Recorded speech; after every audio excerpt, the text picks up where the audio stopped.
Vulgaire. Je pense que l'Assemblée nationale, c'est un sujet qui est au programme de l'année du CM1 et que, normalement, tout le monde devrait connaître. Oui, normalement. Mais moi, depuis le CM1, comme diraient Marc Lavoine et Christina Marocco, j'ai tout oublié.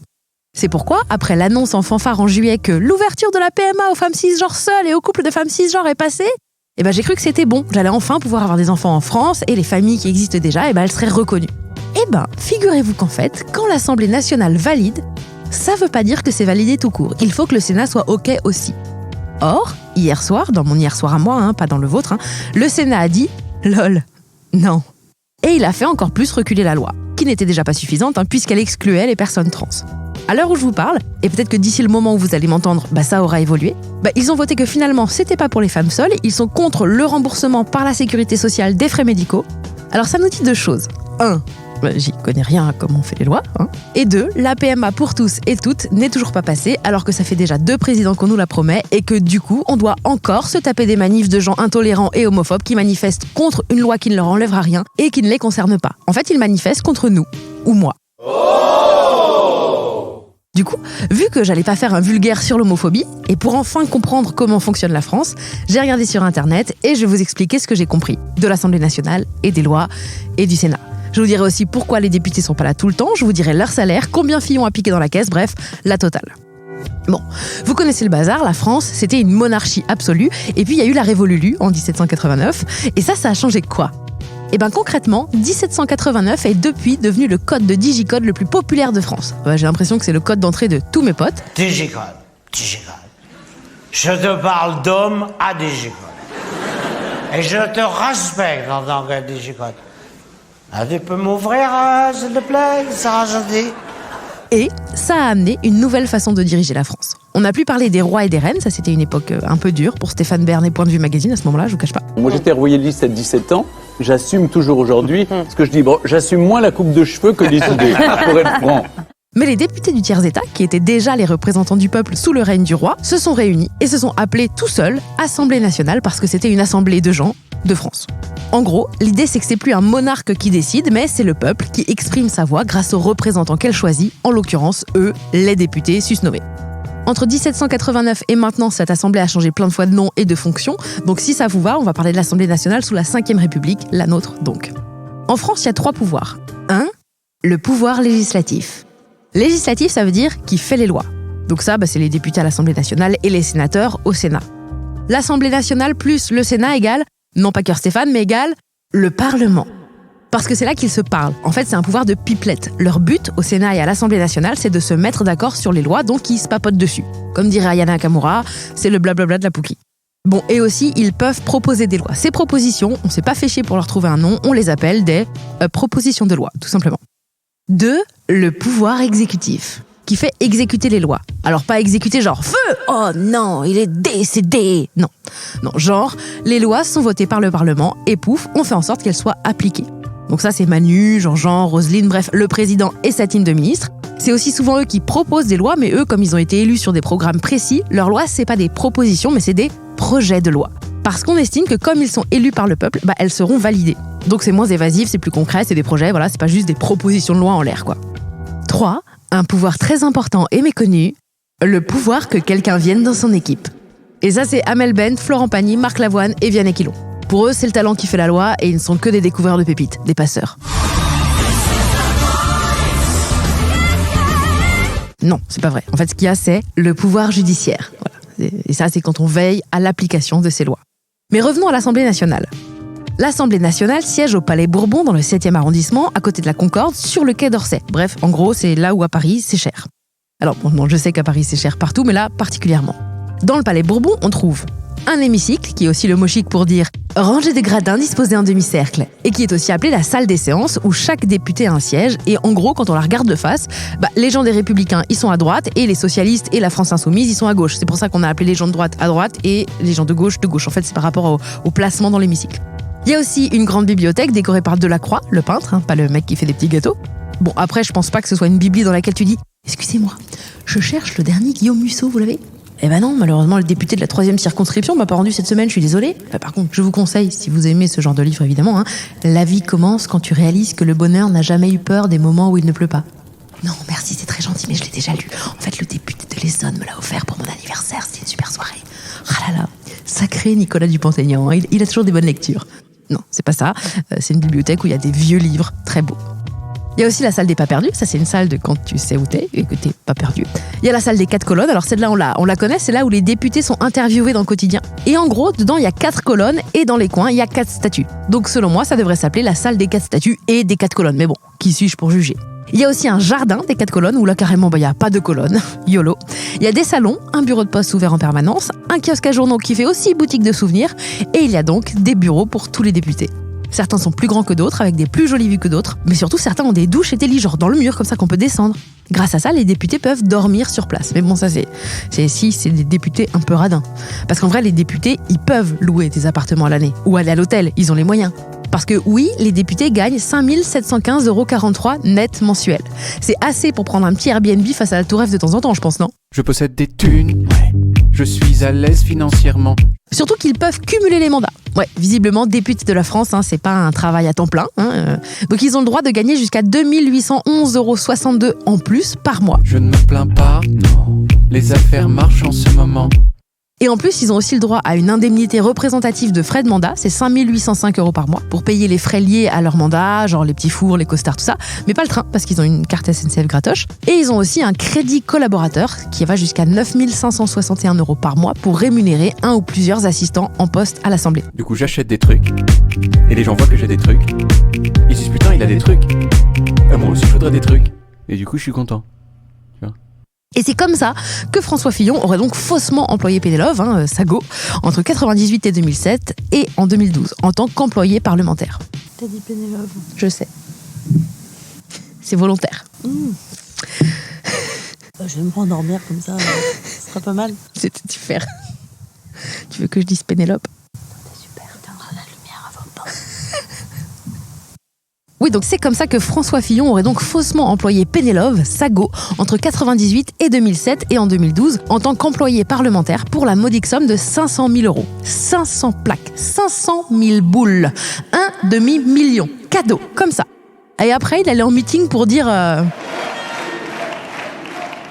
Devant 15 000 témoins, je veux dire à Pénélope que je l'aime et que je ne pardonnerai jamais à ceux qui ont choisi de nous jeter au loup. Bref, les députés de l'Assemblée nationale sont élus au suffrage universel direct, ça veut dire qu'on vote pour eux direct, comme pour le président, aux élections législatives. Ils sont élus pour 5 ans, sauf si le président fait le foufou, mais ça je vous expliquerai plus tard. Donc quand on vote pour choisir 377 députés, et dans la promo de députés actuelle, 60,5% de ces députés sont des femmes. Non, je rigole, si les femmes étaient en majorité, on n'entendrait pas ceci pendant les séances. Si elle n'est pas là simplement pour les apparences et pour servir de pot de fleurs, elle doit figurer à nos débats et venir nous rejoindre.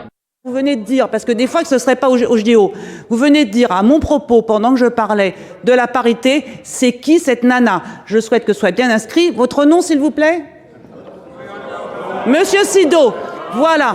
Bien, je note donc que Monsieur Sido... Donc, je vous épargnerai le rappel au règlement puisque je suis actuellement en train d'intervenir, mais je crois que vous avez gagné peut-être ce matin la palme du misogyne beauf de cette Assemblée.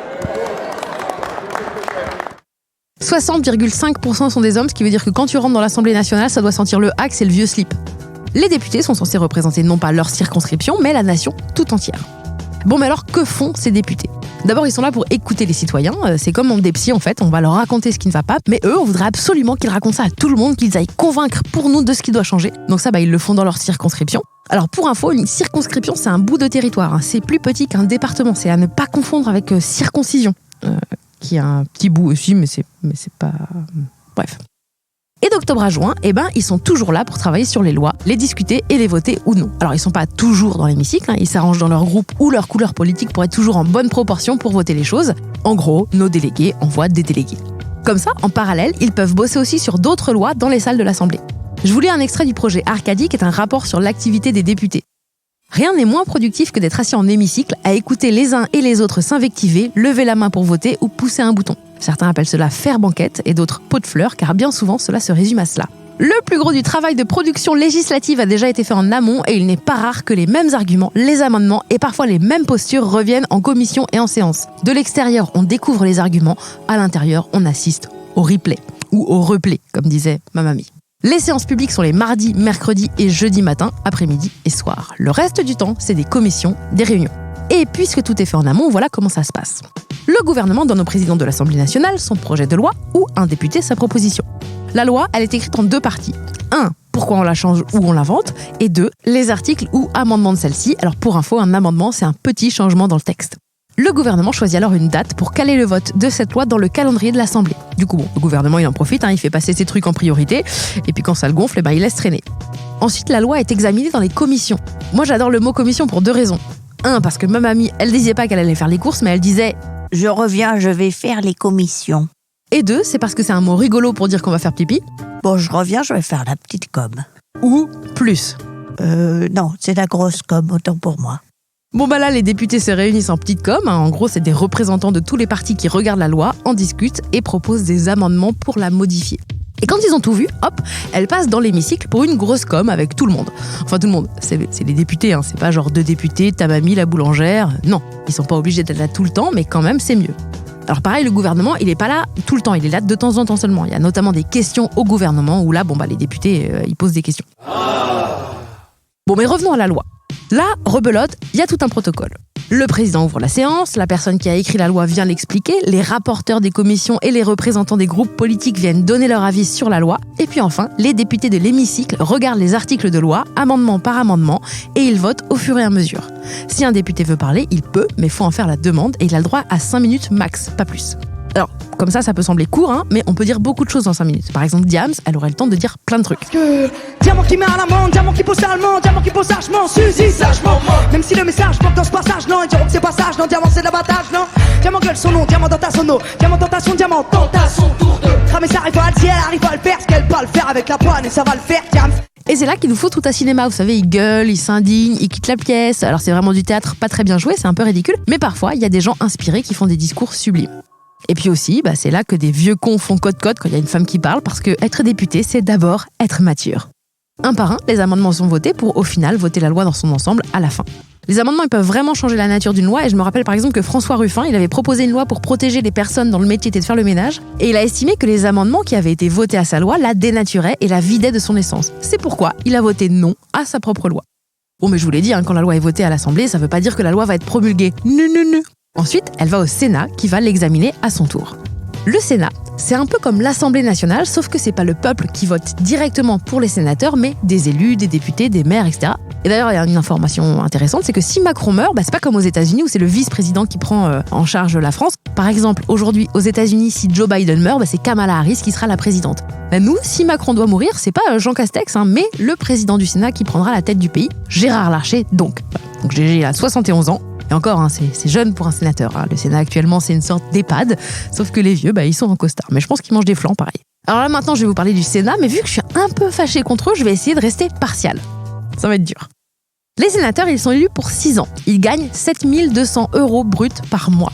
C'est pourquoi ils ont les moyens de payer les frais médicaux, eux. C'est pas comme la plupart du commun des mortels, notamment, au hasard, les femmes cisgenres seules ou en couple. Bref, je me recentre, je reste partiale. Et la différence majeure avec l'Assemblée nationale, c'est que le Sénat, il peut pas être dissous par le président et que donc il est plus indépendant que l'Assemblée nationale. Ah, parce que je vous ai pas dit, mais l'Assemblée nationale, le président, il peut dire « j'aime pas, je vais la défaire ». Et tout le monde rentre chez lui et on fait des nouvelles élections, etc., etc. Le président, il a le droit de faire ça une fois par an, mais il a pas trop intérêt parce que si ça se trouve, les gens, ils vont plus voter pour les députés qu'ils soutiennent et qui soutiennent le gouvernement. Or, le gouvernement, il doit être soutenu par l'Assemblée nationale pour pouvoir appliquer son programme. Donc, si les Français votent pour un autre parti, le président doit choisir un Premier ministre avec un gouvernement de cette couleur politique. C'est ce qui s'est passé avec Jacques Chirac. En surprise, hop, posé, le gars il a dissous l'Assemblée nationale pour une raison que j'ignore, parce que j'en sais rien. Mais en tout cas, les gens ont plus voté pour des députés de gauche. Chirac, lui, il était de droite. Il a donc dû gouverner avec Lionel Jospin et son gouvernement qui était de gauche, la boulette. Mais revenons au Sénat. Le Sénat, il vote aussi les lois, comme on a pu le voir. D'ailleurs, une loi, elle peut être examinée d'abord au Sénat ou d'abord à l'Assemblée nationale, ça varie, c'est le gouvernement qui décide. Au Sénat, c'est le même petit bazar de petites et de grosses com, ils ont aussi un hémicycle. Et si le Sénat est OK avec ce qu'a voté l'Assemblée nationale, alors c'est OK, c'est validé, la loi passe. Sauf si vraiment elle respecte pas la Constitution, et la Constitution, pour info, c'est le mode d'emploi de la République. Mais, et c'est ça qui s'est passé pour la loi pour la PMA, si le Sénat n'est pas d'accord avec ce que l'Assemblée nationale a voté et dit « lol, votre loi, PTDR », et le Sénat et l'Assemblée nationale se font un petit ping-pong avec la loi. Une loi, il faut qu'elle soit votée à l'identique entre l'Assemblée nationale et le Sénat. Tant qu'ils sont pas d'accord, ping-pong, ils se renvoient la balle. Ça s'appelle la navette parlementaire. La navette parlementaire, elle peut se faire que 2 fois. Donc par exemple, pour la PMA, voilà où on en est. L'Assemblée nationale a validé, le Sénat non, alors l'Assemblée nationale l'a revalidé, et là, le Sénat a revoté un texte nul. Alors quand c'est comme ça, le gouvernement, il fait comme les parents quand ils règlent une chicane entre frères et sœurs, il leur ordonne de se mettre d'accord. Bon, écoutez, non, vous arrêtez de vous disputer là. Je ne veux pas savoir qui a raison ou qui a tort. Donc, vous allez dans votre chambre et vous trouvez un moyen de vous mettre d'accord. Bon, nous dînerons à 20h. Merci beaucoup, Bérangère. Il loue alors une salle de réu, 7 sénateurs et 7 députés se retrouvent et se mettent d'accord. Parce qu'ils ont intérêt. Surtout que le dîner est servi à 20h. Ce nouveau texte doit alors être voté par l'Assemblée nationale et le Sénat. Le même. S'ils ne sont pas d'accord, c'est les députés qui ont le dernier mot. Oui, bon, j'ai un chouchou, qu'est-ce que tu veux ? C'est comme ça, Donc, vu que la PMA, l'Assemblée nationale l'a votée, on suppose qu'à terme, ça va passer. Ouais, mais quand ? Ça, c'est une autre question. Alors, j'aimerais terminer par vous expliquer aussi rapidement ce qu'est le 49.3, parce qu'on en parle tout le temps et que ça, moi, j'avais pas capté du tout ce que c'était. Le 49.3, c'est quand le gouvernement dit soit vous votez la loi sans modif, sans amendement, donc telle quelle, soit on démissionne. En fait, ils font du chantage affectif.